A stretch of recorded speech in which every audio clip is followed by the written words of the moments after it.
thought we was ready to load up, and as I had in one of the shorts a while ago that we was ready to load, had the car running, warming up, got ready to back the car out of the shop, and noticed down under the trailer, under the car, had a leak started dripping under the car, and so we had to shut it off.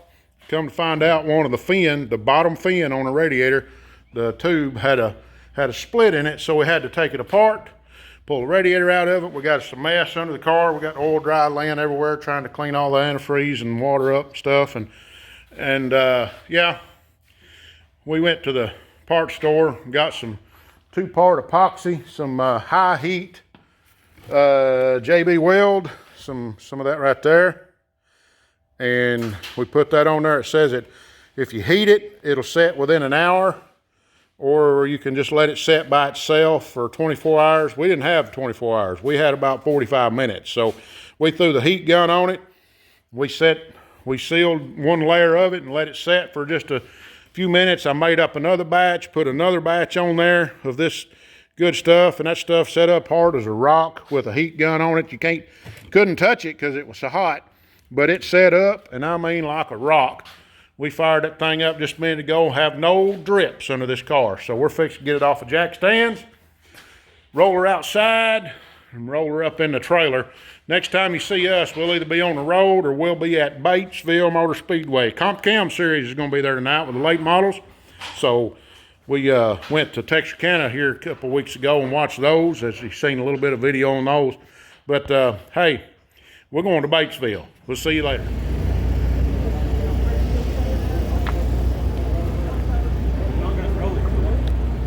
Being mad. No, I'm just saying. Serious. No.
see, we got some damage on the car on the left front.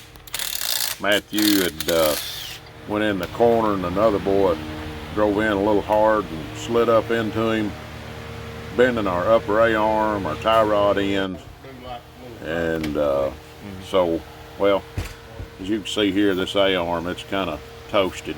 So we wound up going back with a stock A-arm on the top and put another spindle on it because it had damaged the tie rod end hole there where your steering arm.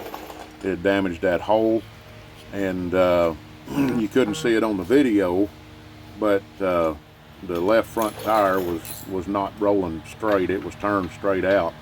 That's the reason why I quit videoing, because he was just trying to hang on to finish the race. So I didn't video any of the repairs we did in the pit area, and to try to get him back out for the feature, but we didn't have time to do that, and we just got him back out on the track for him to make a few laps just to get his start money, and we loaded it up, come home, and this is what we're doing here on the Saturday, and we're working on the car, trying to get it put back together. It's hot, humid, and but I don't mind all that. It's just work. So as you can see here, we're trying to repair the tie rod end that I'd stuck on it. It wasn't the right one, and we had kind of tried to make it work, and it wound up getting us through for what we were doing, but I was trying to get it repaired so that we can have it set up for next time.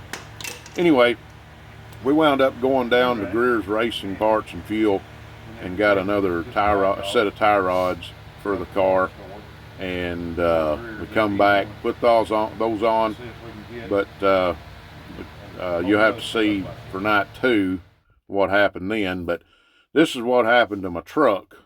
Got a steady stream rolling out of that lower seal.